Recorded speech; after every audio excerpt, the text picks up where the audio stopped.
Hi everyone, this is Phil Travis, and this week's presentation is on the inhabitants of ancient America, pre-Columbian America, if you will. Um, Columbian America refers to the period after the arrival of the Spanish and European colonizers into the 1400s and the 1500s particularly. So we're going to look a little bit about the inhabitants of particularly Central America during the period of the pre-Columbian period. This map depicts for you what is believed to be the method or the manner in which the Americas were populated with people. So scientists, archaeologists, historians, and so forth believe that, of course, we know human ancestors originated in Africa, and we believe from there over thousands and thousands and thousands of years, people migrated throughout the world. They migrated to Europe, they migrated to Asia, and so forth. We believe that North and South America were the last places that people migrated to. And we believe that this migration, and there's some debate over this, but we generally accept that this migration of peoples to the Americas occurred during the period of the last great ice age, which was around about 15,000 BCE. The last great ice age caused for lowering of sea levels, and you can tell by the shaded areas here how different the coastline would have been, and you can also get a feel for the expanse of glacial movement during the last ice age. The last ice age created a land bridge, an area that was low-lying between Asia and North America, between Alaska and Siberia. And we believe it's through this area that archaic Americans would have migrated over more than 1,000 years, migrated across as they hunted and moved with their game. Game which we believe by and large were large mammoths. The evidence that early Americans were hunting large mammoths comes from the discovery of Clovis points across the Americas.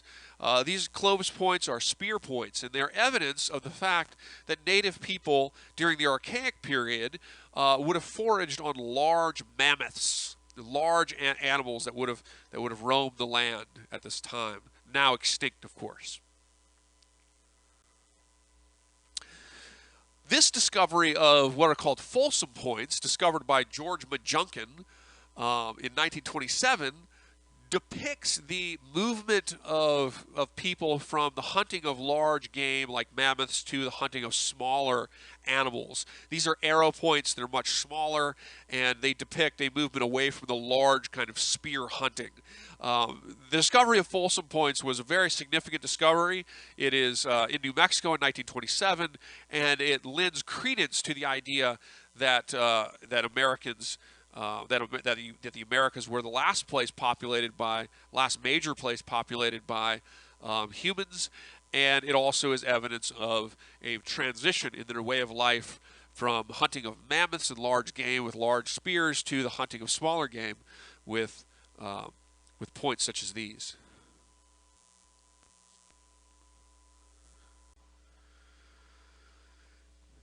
So I want to look a little bit about the people of Central America. The original ancestors of groups like the Maya, of the Aztecs, which you probably have heard of some of these groups, their ancestors were a group known as the Olmecs. And the Olmecs are sometimes referred to as the rubber people. And this is because of the location of rubber trees in the area. They would have established agricultural villages about 2000 BCE. Their villages would have been centered on growing crops like tomatoes, avocados, peppers, maize or corn, and of course also the usage of turkeys. And there was also the presence of barkless dogs. There are no major beasts of burden in the Americas at this time, so you don't have horses in the Americas at this time. And in this area of Central America, certainly in North America, you would have had bison and so forth. But in this area of Central America, we would not see any large-scale domesticated animals outside of, the usage of turkeys and dogs and these types of things. This is another look at the locations of Olmec civilizations. Major civilizations are places like Tres Zapatos and La Venta. This map depicts for you, to give you a perspective on the region we're talking about. The Olmec heartland is in the orangish red. The Mayan civilization, which we're going to talk about in a little bit, is in green. And the Aztec Empire is in yellow. And, of course, the brown depicts for you the full expanse of Mesoamerican influence of these cultures. The Aztec, Olmec, and Maya, as you probably are not surprised by looking at this map, all share certain basic cultural similarities. And much of these practices really began first with the Olmec. Olmec cities are not major dwelling areas. They are ceremonial centers. They're cities of strength like La Venta, which would have been the primary city from about 800 to 400 BCE, to give you some idea in respect to what we've been talking about in this class already. The Persian Wars with Greece were fought in and around 490 BCE. So that gives you kind of a feel for what types of things are happening in other parts of the world. The agriculture in Olmec cities, maize, squash, tomatoes, peppers, and so forth. The cities were ceremonial centers, and the leadership was largely kings and the high priesthood. Within palace and temple complexes, you also oftentimes found the presence of something called the Mayan ball game, though the ball game is really, it begins with the Olmecs, though it becomes associated with the Mayan. The ball game is in one respect an example of the earliest known spectator sport, or at least one of them.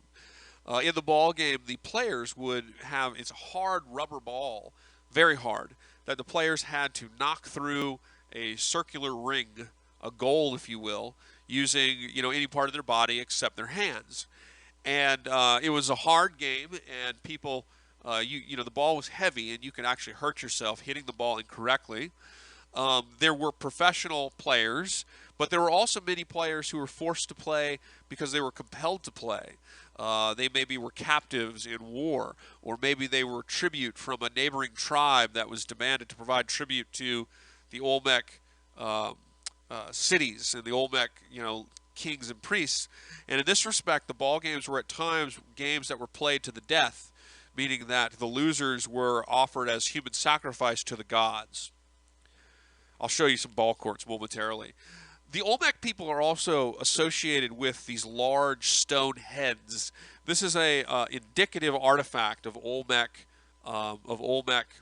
sculpture. These large heads, which can be pretty substantial in size. Obsidian was used as a primary purpose of tool and weapons. Obsidian is a volcanic stone. It's black. It's almost glassy-like. It's very, very sharp. And obsidian will be used, as are the ball game and other aspects of religious practice, are used by Mesoamerican peoples for multiple thousand years, all the way up through the Aztecs, which of course are conquered by the conquistadors in 1521. The Olmecs did have a rudimentary form of written language, a pictorial language, sort of like a hieroglyph, but we have yet to decipher it. We've not recovered enough of the written script of the Olmecs to understand the written language, and we're also not entirely certain of the nature of their decline. Some have suggested environmental issues and these types of things. We're not positive why the Olmec civilization declined exactly. The Olmecs are extremely influential on other peoples in the Americas, particularly the Maya, the people of Teotihuacan, and the Aztecs, which we will now speak about. So here we see a look at an early Olmec pyramid. The Mesoamerican people, as well as the people of the Andes Mountains in South America, the ancestors of the Inca, which I'll talk about in a moment, built pyramids. Their pyramids were usually temple structures, but they built pyramids, and in that respect, they were contemporaries of pyramid builders in other parts of the ancient world. Here we see the Olmec pyramid of La Venta. Here you also see an example of Olmec writing. We've never been able to decipher Olmec writing. We just don't have enough of it we haven't found a sort of Rosetta Stone-like clue to sort of unearth these writings. These are early pictorial hieroglyphs, but we've been yet to decipher it, but we do know they had a written language, and certainly the Mayan language, the Mayan hieroglyphs, which was much more elaborate and incredible, would have been building upon this. Here is an example of an artifact from Olmec culture. This is believed to be an artifact that depicts the spiritual offering of a young child to human sacrifice, which was fundamental part of religious practice for people throughout Mesoamerica. The heirs of the Maya are the Olmecs, and even though you will find people referred to as the Maya in modern Yucatan in Central America, the period of the Mayan height of power is from 300 CE to about 900 CE. The Maya were located in Central America, particularly the Yucatan Peninsula, Guatemala, Honduras, and Belize. They built over 80 large ceremonial centers in an area of the lowlands, jungled lowlands. They were masters of agriculture, of math, astronomy, and of writing. They have the most elaborate American writing system, and it's the only writing system in the Americas that we've been able to decipher effectively. It is one of the great languages of the ancient world, and we've learned much about Mayan culture from this, as I will talk about momentarily. So here you see a map depicting the extent of the Mayan Empire. You can see the various city centers. Many of these areas would have warred with one another, of course, so it is in a way inappropriate to think of it as a central and singular empire, because these various city-states would have very much warred with each other and vied for influence in an area. The most significant of these centers are places like Tikal in modern-day Guatemala, in Chichen Itza in the northern Yucatan Peninsula, and Palenque. The Mayan people live in the lowlands, so they live in heavily jungled areas, areas of the Yucatan Peninsula, Guatemala, Honduras, Belize. These areas have a lot of rain, and it washes the good soil away. So how you solve that is with some really innovative farming techniques. They would dredge the silt from the riverbeds, and they would use this to grow terraced growing beds that would be fertilized by the river silt. It's actually a very innovative and impressive agricultural technique that the Mayan employ. They grew maize, they grew cotton, they harvested cacao. Cacao was or cocoa, if you will, is an absolutely vital commodity for these people. It was a form, it created a stimulant drink that was very popular. It was also in some cases a form of currency. And here in this image you see depicted an Aztec. Now the Aztec Empire, which is located in the highlands of Mexico, and the Aztec Empire doesn't come around until really the 1300s, Common Era. It is the Aztecs that are conquered most significantly in Mexico by the conquistadors of Hernan Cortes in 1521. But the Aztecs shared many of these same types of practices. And so here you see an Aztec with a cacao pod. And again, significance to the sharing of areas or elements of culture from the Olmec to the Maya to the Aztecs and also to the people of Teotihuacan, which we'll talk about in a moment. Mayan City Kingdoms are like the Olmecs, centered around ceremonial centers. They're, as I mentioned earlier, they're not really a singular empire. The various city-states and kingdoms, if you will, war with each other constantly. And on the battlefield, their goal in Mayan warfare is not to, kill on the battlefield per se. Of course, that happened. But the real signature of a Mayan warrior's prowess was his ability to take prisoners, and particularly high-profile prisoners, that would then be presented to the king as an offering and a demonstration of the warrior's prowess on the battlefield. It was through taking high-profile captives that an individual could advance in the ranks of the Mayan military. And the captives would be generally used in some form of of ritual, whether or not it was performing in the ball game, which could result in death at the end, or a form of ritual sacrifice or bleeding. They would almost certainly be subjected to sacrifice before the gods. The hierarchy in Mayan cities are based on a hereditary kingship associated with a priesthood, and a nobility. Though, of course, the lower classes that populated the hinterlands around these centers would have been most responsible for the farming and the building projects that built the Great Pyramids of these peoples. The Great Pyramids that we're going to look at are sites like Tikal, Chichen Itza, and also sites like Palenque. This is an etching of a Mayan captive being presented to a king. Again, you can see the individual is bound and unquestionably will be presented for sacrifice ultimately. They also might compete in a Mayan ball game, which could be a competition to the death. Sadly, many of the etchings and writings of the Mayans have been lost. The Mayans had an elaborate written language, incredible culture, but when they were conquered by the Spanish in the 1500s, many of the Spanish Catholic priests and conquistadors who came saw their language and their practices as devil worship, and they justified destroying them. And so, to a large degree, a great amount of the artifacts of Mayan culture were destroyed at the hands of the conquistadors. Of the many books that were written by the Mayans, only 4 survived partially. Here is an example of the Temple of the Giant Jaguar in Tikal, which is in the jungles of Guatemala. This temple stands 154 feet high. And of course, it was a religious center, so various religious rituals and practices would have taken place at the top of this tremendous pyramid. Here you see again this map of the locations of major Mayan temple complexes and city sites.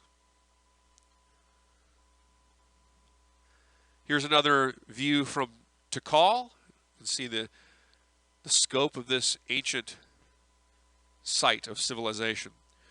This site, of course, would have been swallowed by the jungle at one time, and only discovered in the last century, as it had to be unearthed from the jungle.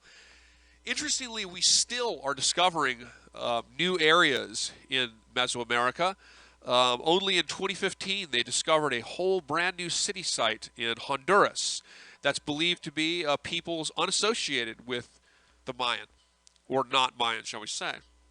So the jungle has really seized a tremendous amount of archaeological artifacts, and in a way it's exciting with the new things we discover, in another way it's sad with the many things we've lost. So you see Chichen Itza, located towards the north of the Yucatan Peninsula. If any of you ever go on holiday to the Yucatan, which is very popular for many Americans, it's very feasible to take a trip to Chichen Itza, albeit, some will tell you that, go to one of the other sites because Chichen Itza is the most touristy, the most popular place to go.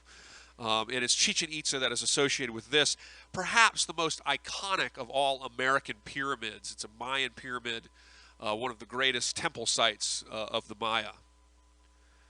Here's a look at the pyramid after, when it was discovered in the 20th century. The pyramid had effectively been claimed by the land, if you will. It was being enveloped by the plants around it. The Mayans were an incredibly advanced people. They completely separate from Asia, Europe, Africa, and so forth. The Mayans invented the mathematical concept 0. They had a highly advanced writing system, and the image you see down here at the bottom corner of your screen is an image from the Dresden Codex, which is the name of a book that one of the Mayan books that survives, and it depicts the Mayan hieroglyphs. The Mayans had a highly advanced writing system, and we did decipher it. It took a genius, but we did decipher it in the late 20th century. The Mayans had incredible epic stories like the myth of Papuval. We have with the Mayans incredible and amazing understandings of astronomy and of mathematics. So tremendous written language you find here. And the sad thing about this is upon the conquest of the Spanish conquistadors, the vast majority of this was intentionally destroyed in book burnings. These pages are made on a form of bark. It's not paper in the traditional sense that you think about it, but instead these are pages that are made from tree bark. And they had thousands of books, and we'll never know many elements of their culture because when the conquistadors, the Spanish came, they viewed the written language and the hieroglyphs as like devil worship, and so they conducted organized book burnings that destroyed all of the books except for, perhaps by chance and luck, 4 partial books has survived. Thankfully, these 4 partial books were enough to allow us to decipher these incredible hieroglyphs, but it's very sad when you think about what has been lost. The Mayan calendar was one of the great discoveries we've come to understand from these hieroglyphs. Mayan astronomy was highly advanced. The priests calculated a solar year within 17 seconds of the modern measurement, which is incredible. With all modern scientific techniques, they were able to, without any of that, they were able to estimate the time of the year, the Earth's passage around the sun, to within 17 seconds, which is incredible. The Mayan had 2 calendars. They had a solar calendar, which is the 365-day-a-year calendar, and then they had a ritual calendar, which was 260 days. Like most societies today, of course, we have 2 calendars too. We have the 365-day-a-year calendar, and we have a fiscal calendar, right? The Mayan had this as well. The calendar for the Mayan was used to try to predict the future. So each particular day associated with understandings of astronomy and so forth was considered to be associated with certain characteristics. And so each particular day had a unique characteristic to it. The priests would take the day from the 260-day calendar and the solar calendar, and they would basically combine them, and through this combination they would seek to predict the events for the coming day. There were an amount of unique combinations that made 52-year cycles where you would go through every combination of the calendar, and the priests used this to try to predict future events. At the end of each cycle, you would have, theoretically you would have some kind of tumultuous event, and the cycle would begin again. And of course, recently with the many people theorized that because we were running out of 52-year cycles in the Mayan calendar that somehow the world was going to come to an end. I don't think very many scientists or historians believed that. But the 52-year cycle was very important for the priesthood when it came to predicting the benefits or ills of a particular day. A good day to plant, a good day to make war, a good day to stay home, a good day to travel, these types of things. Mayan religion believed that humans were a product of maize and blood. They believed that in order for the maize to grow, in order for the land to be fertile effectively, that they had to provide for the gods human blood. And this meant that because the gods can either bring destruction or fertility, you have to please them, and you please the gods by providing them with human blood. The practice of bloodletting was a very common practice in Mayan culture. People would be bled, people would be sacrificed. This was a necessary component of Mayan religion. Often those sacrificed were victims that were given to the kingdom for tribute, like taxation. Others were captives from war. In some cases, even priests themselves bled themselves, effectively cutting their fingertips off and allowing their blood to bleed for the gods. So we see this as not simply barbarism. This is not barbarism. This is a religious practice. It's difficult for us to understand this because we don't practice human sacrifice. But this was not, it was incorrect for someone to see this as a case of savagery or barbarism. Rather, these were highly developed civilizations with highly advanced religions and highly advanced written languages. And for their religion, they required human sacrifice. It was necessary for the functioning of their society from their viewpoint. And so we see this as not barbarism, but rather as a unique variation of an ancient religious practice. Here you see the great ball court at Chichen Itza. This is the most impressive, perhaps, of all of the ball courts. It was an early spectator sport, and there were amateurs who played for fun. There were professionals who played, if you will, for a career, if you will, and they were also used for rituals. Many of the competitors in the ball game would have faced death upon their loss.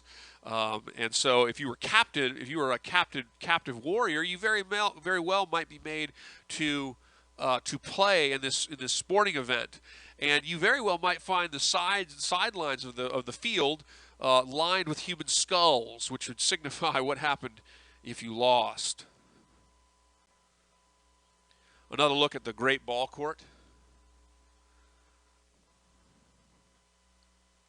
Another smaller ball court.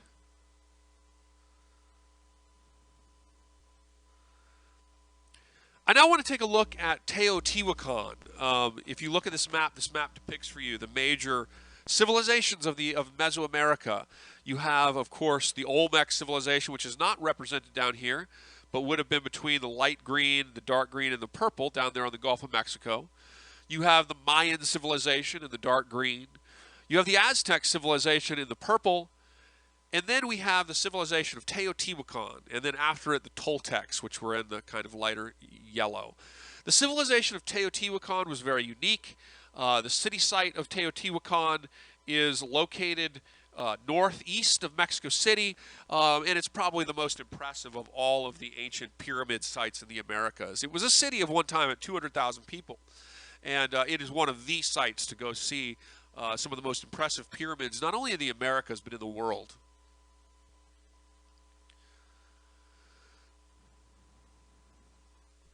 The city of Teotihuacan, the people of Teotihuacan, which are mysterious, we don't know a lot about the actual people of Teotihuacan. And this is because of a lack of written sources from this place.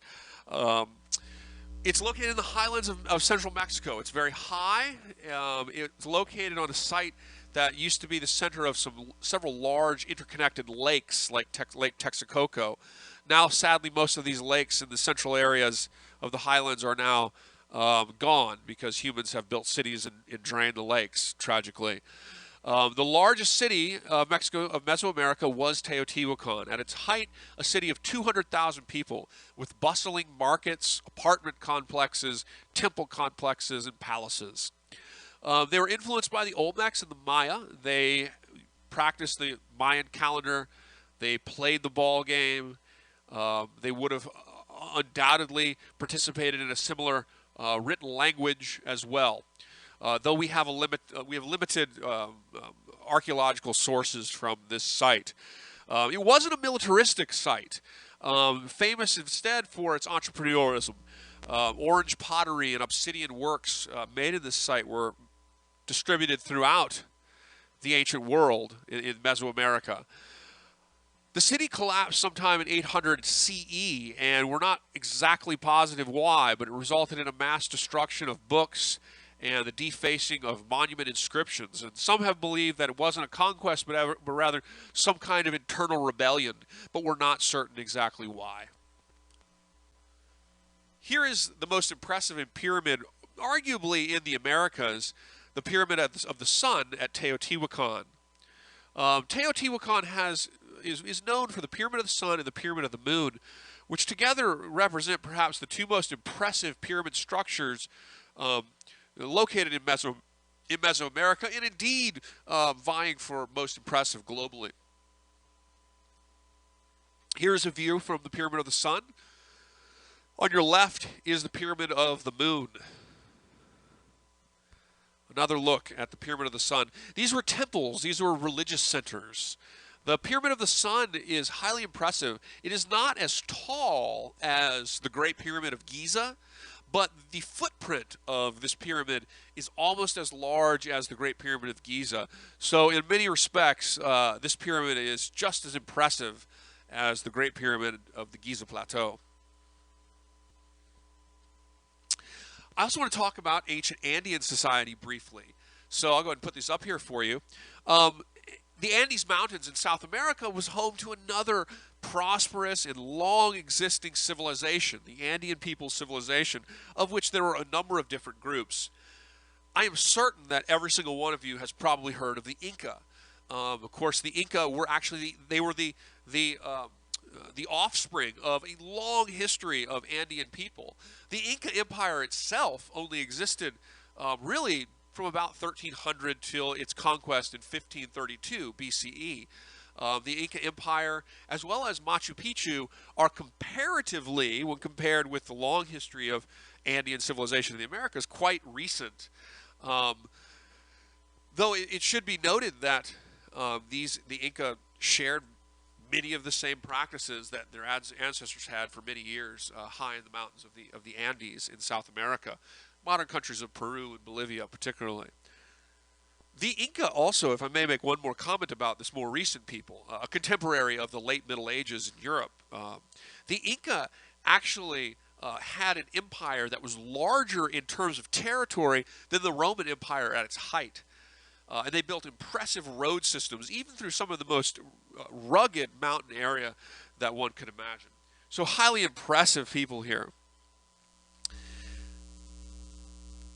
The Andes Mountain offered much in the way of gold and silver, which would have been mined by the American people.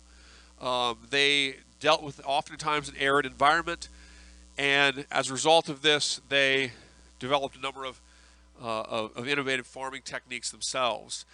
They relied largely on root plants like the potato, which, when the Columbian Exchange occurs, that will revolutionize the diet of Europeans in the more modern area.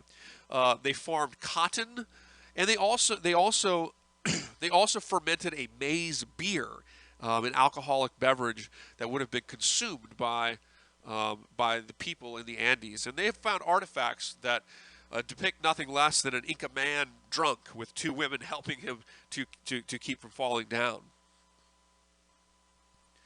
They did not have a written language. Written language has never been discovered in the Andean cultures.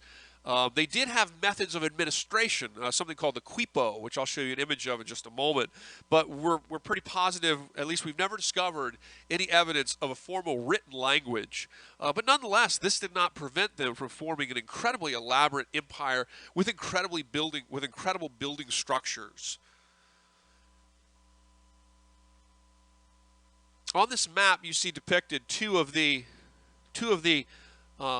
ancient Andean civilizations. In the blue, you have Tiwanaku, which is located on the Great Lake of Tiwanaku, high up in the mountains of Bolivia and Peru. And in the sort of pinkish violet, you had the Wari culture. And these are some of the earliest Andean civilizations.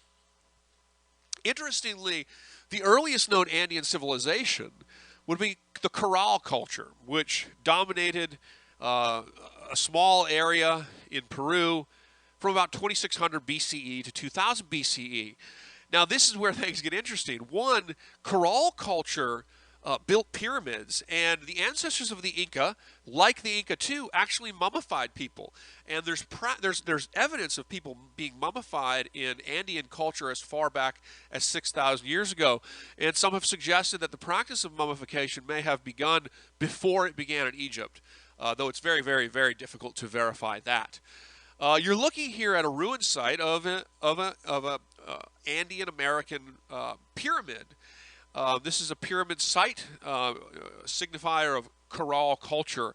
And of course, items like the quipo, which you see there, it's an administrative tool, a replacement for language, as it would have been used in these ancient societies for many thousands of years before, hundreds of years before the Inca would have used them. Here as well, you see another image of two of the Corral pyramids in modern-day Peru. Highly degraded, but nonetheless very significant pyramid structures. These pyramids were built as contemporaries to the Great Pyramids of Giza. So this is as the Egyptian people are building pyramids, so too on the other side of the Atlantic, seemingly free of any influence. The people of the Andes are doing similar things, and they're building pyramids in Central America as well. Okay, the last couple slides I want to show you guys, and I won't take too long, but I want to just discuss the two major Central and the major Central American and South American empire at the time of the arrival of Europeans. Um, the first of these is the Mexica or the Aztecs, whose empire lasted from 1427 to 1519. The Aztecs were um, a militaristic sort of tribute empire, and when I say tribute, it means that the people that they controlled in their empire owed um, a certain type of tribute to the empire, and this is oftentimes in the form of individuals who would be offered up to for sacrifice to the gods. The Aztecs used many in terms of warfare. The Aztecs were highly influenced by their predecessors, the Toltec, but the Aztecs also developed a number of other um, military advancements that were unique to them. They incorporated the bow and arrow, which came down from the American Southwest. They also developed obsidian bladed broadswords that they would use in warfare. The Aztecs, like many of their predecessors, focused on military merit, achieving merit in military affairs, and through this gaining a rise in status. And they would generally pursue this through the taking of captives on the battlefield. The taking of captives, which would then be offered up for sacrifice, was for the Aztecs the ideal when it came to warfare. The Aztec Empire was huge, located in central Mexico in the highlands. It was an empire of some 25 million people, and its capital was located on the island of, or it was located at Tenochtitlan, which was an island located in the middle of Lake Texococo, which is around the area of modern day Mexico City today. The city was connected by a series of causeways, and the Aztecs had, as part of their tribute, huge amounts of stored wealth that was brought into the city in the form of taxation and tribute. And the Aztecs as well built aqueducts, not unlike Roman aqueducts, to move water and to provide fresh water to the city, which was highly advanced and tremendously wealthy and impressive to the European conquerors of Hernan Cortes and the conquistadors who came and conquered the Aztecs in the beginning of the 16th century.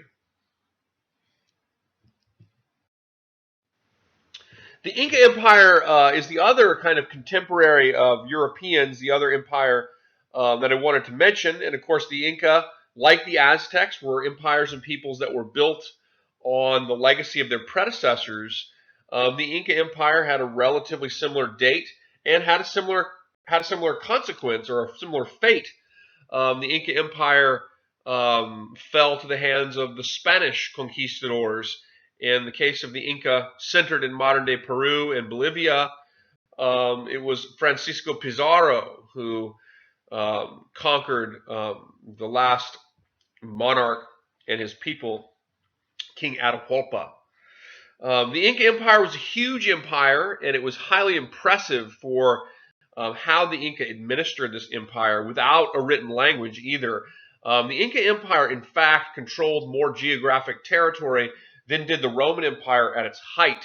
And it used a system called the Meta system to administer the empire. And the Meta system was basically a way of sort of using um, uh, local administration and local taxation to effectively divvy out various tasks to the various people across the empire.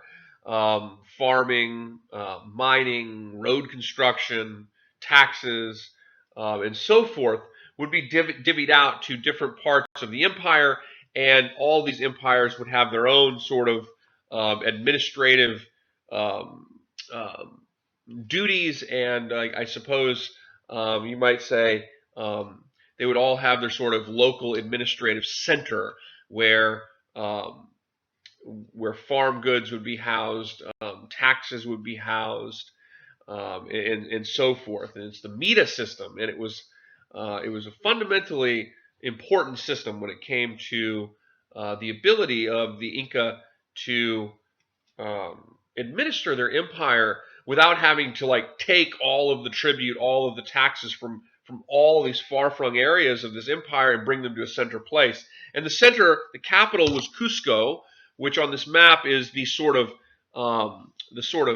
pinkish purple that you see. The smallest circle located there in Peru is around about the location of modern Cusco, the Inca capital.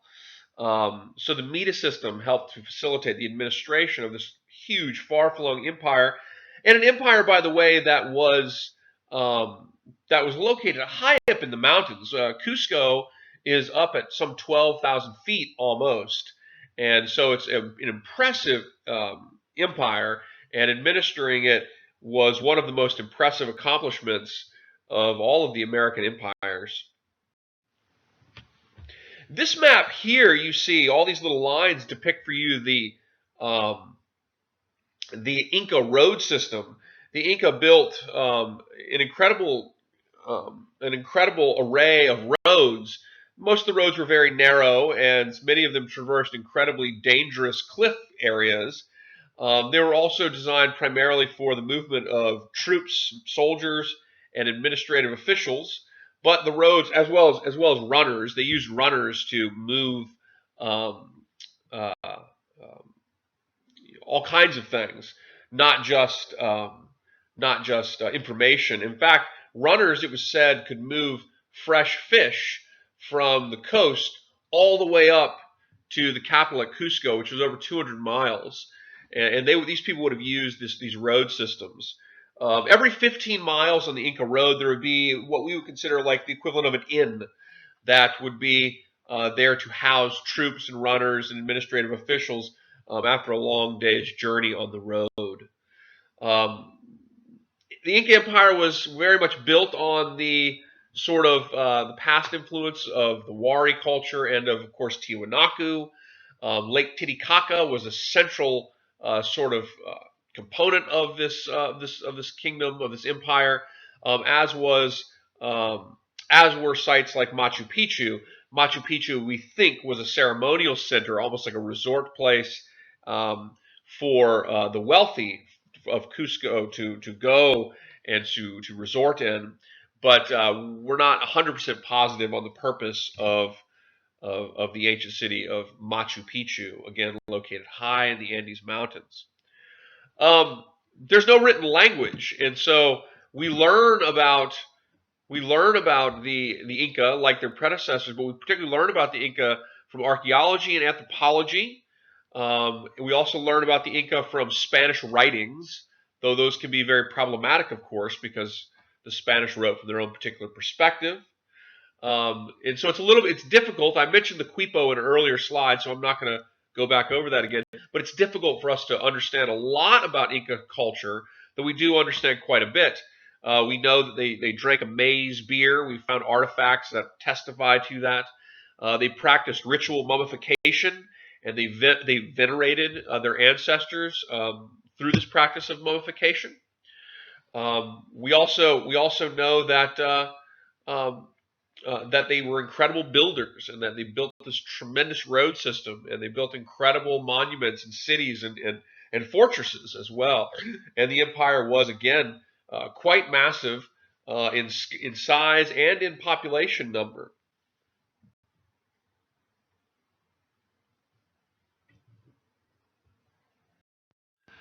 So this picture here, I actually really don't like this picture of me, because the way that the satchel and the way that my fleece is hanging, it makes me look like I have a beer belly, and I don't have a beer belly. So I've never liked the way that this picture came out, because I just, I don't like the way I look. But I show this to my classes because this is a great example of early Andean engineering. This is the fortress of Sacsay Woman. located high above Cusco on the side of a mountain. And this is the base of the fort. And you can look here and you can see just how impressive the stonework is. The tolerances between these stones, these very large stones, are highly impressive. And I'm a 6'1" tall individual, and it goes well up above me. And so you can really kind of get a feel for just how large it is. And this, of course, is just a ruin complex. And so it really speaks to the ancient engineering, or the engineering of the ancient Andean civilizations kind of close up. This is a look at modern Cusco today from Sacsay Woman, from that fortress. The fortress is located up on the side of a mountain. The city is up over 11,000 feet high, and this city would have been conquered by Francisco Pizarro and his conquistadors in 1533. And we're going to talk about the conquistadors and their conquest in coming lectures. So we'll save that for other lectures on European exploration and the Columbian Exchange. This is a picture of Machu Picchu. Machu Picchu remains a mysterious site. It was discovered in the early 20th century by an English explorer named Hiram Bingham. And like many of the sites of the Americas, it was completely swallowed by the jungle. But this site is an incredible site to go see. And if any of you ever have a chance to do this, I highly recommend it. Around this city are sheer cliffs that drop down over 1,000 feet down to the Urubamba River. Up on top, this one peak that you see with the cloud kind of covering it, there is actually a site located on top of there, a building structure on top of there, and you can climb up it to the top of it. It's called Hayano Picchu. So it's actually an incredible place to go see. You can take the Inca Trail and hike to it, actually. And to this day, we're not positive on the purpose of Machu Picchu. It was not conquered by the Spaniards. The Spaniards never found Machu Picchu. I will also note that if you look on the side of the mountain over here towards your right, if you see the kind of steps, it almost looks like pyramid steps. That is an example of terraced farming, which the people of the Inca Empire practiced quite efficiently. They used these little plots to farm and grow crops so they could maximize the land in this incredibly rugged environment.